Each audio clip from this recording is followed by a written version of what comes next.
प्यारे बच्चों, आज हम माटी वाले पाठ करने जा रहे हैं। इसके लेखक विद्यासागर नौटियाल जी हैं। इसमें लेखक ने विस्थापन की समस्या का वर्णन किया है। विस्थापन की समस्या का जो प्रभाव सबसे ज्यादा किस पर पड़ता है बेटा? मजदूर और गरीब लोगों पर। क्यों पड़ता है उनको ज्यादा? क्योंकि उनके पास दूसरी जगह जाने के लिए नहीं होती। सबसे ज्यादा समस्या उन्हीं को होती है।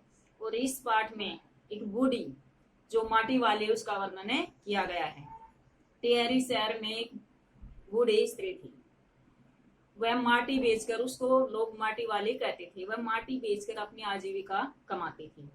वह लाल माटी हर घर घर पहुंचाती थी, क्योंकि सभी लोगों को लाल मिट्टी की आवश्यकता थी, अपने चूल्हा लिपने के लिए आवश्यकता थी।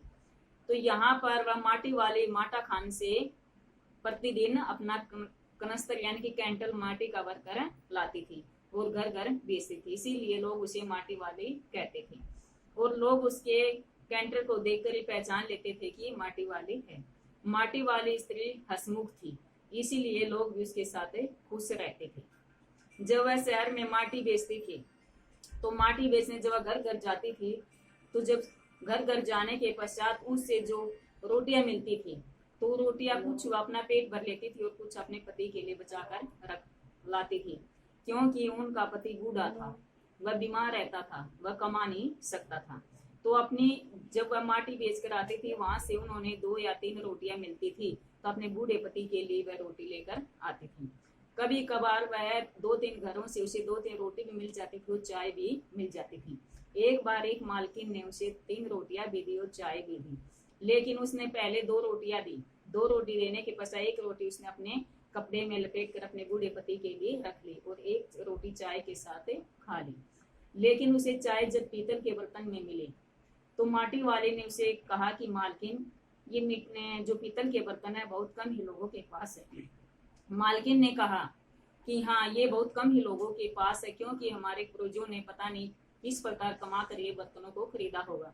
उनके बर्तनों को अपने निशानी के रूप में रखना ही अच्छा होता है कि लोग इनके बारे में नहीं जानते, वे इन बर्तनों को नहीं रखते हैं, लेकिन इन बर्तनों का एक विशेष महत्व होता है।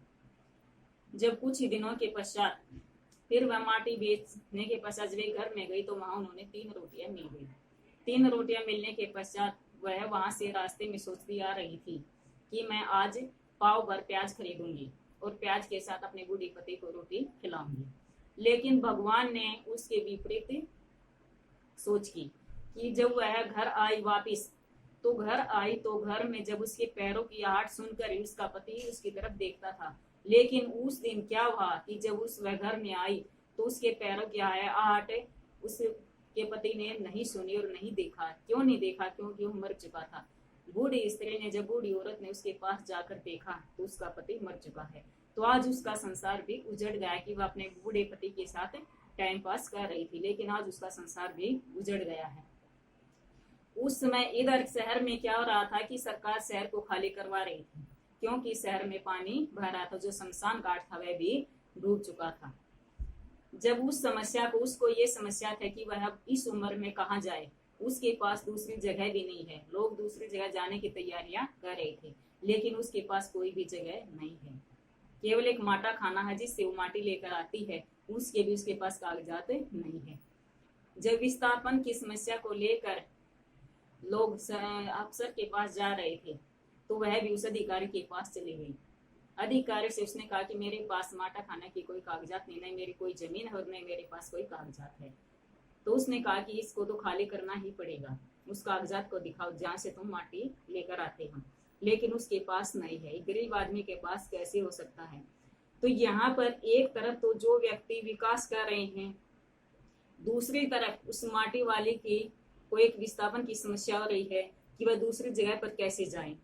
फिर उसके सामने समस्या उस बूढ़े पति की है, जो उसके बूढ़े पति की मृत्यु हो चुकी है। उसका दाह संस्कार करने के लिए भी शमशान घाट नहीं है, वो भी डूब चुका, वो एक पानी से भरा हुआ है। तो बूढ़ी जो माटी वाले बहुत आहत हो गई, वह बहुत दुखी हो गई कि उसके पास आज कोई भी ऐसी जगह नहीं है कि वह दूसरी जगह जा सके अपने बूढ़े पति का दाह संस्कार कर सके। तो बेटा यहाँ पर एक विस्थापन की समस्या है कि दूसरी जगह उसके पास नहीं है कि वो वहां जाकर अपने बूढ़े पति का दाह संस्कार कर सके, न ही उसका संसार में कोई रहा उसकी कोई सहायता कर सके। तो ये विस्थापन की समस्या माटी वाली के लिए उपयुक्त है, क्योंकि विस्थापन की समस्या होती कि जब व्यक्ति अपनी जगह को छोड़कर दूसरी जगह जाते हैं तो उस समय दूसरी जगह जाने पर उसके पास अगर कोई जगह नहीं है तो रहने के लिए उसे स्थान की समस्या हो जाती है। तो यहाँ पर माटी वाली आहत हो गई, दुखी हो गई, दुखी होकर उसने कहा कि गरीब व्यक्ति का शमशान नहीं जुड़ना चाहिए। तो इसने ये शब्द इसीलिए कहा कि जब उसके पति की मृत्यु हो चुकी है, शमशान घाट में पानी भरा हुआ है, तो उसके पति का दाह संस्कार करने के लिए उसके पास जगह नहीं है। तो इसीलिए माटी वाले ने कहा कि गरीब आदमी का शमशान भी नहीं उजड़ना चाहिए। कि एक तरफ तो व्यक्ति जो विकास की ओर जा रहे हैं कि अपने स्थान को छोड़कर दूसरी जगह स्थान बना रहे हैं, लेकिन एक माटी वाली है उसकी यह चिंता हो रही है कि वह छोड़कर कहाँ जाए, उसके पास कोई अपनी जगह भी नहीं है, न ही कमाने का कोई आजीविका का कोई साधन है। तो यहाँ पर बेटा जो विस्थापन की समस्या है उसको उजागर किया गया। तो माटी वाले के सामने जो समस्या आई है ये एक विस्थापन की समस्या, क्योंकि उसके पास रहने के लिए भी कोई स्थान नहीं है और उसका बूढ़ा पति के साथ वो अपना समय बिता रही थी, वह भी उसे छोड़कर चला गया, वो अकेली रह गई है, उसकी देखभाल करने वाला कोई नहीं है, न ही कोई उसकी सहायता करने वाला है। तो यहाँ पर बेटा एक विस्थापन की समस्या को उजागर किया गया है। धन्यवाद।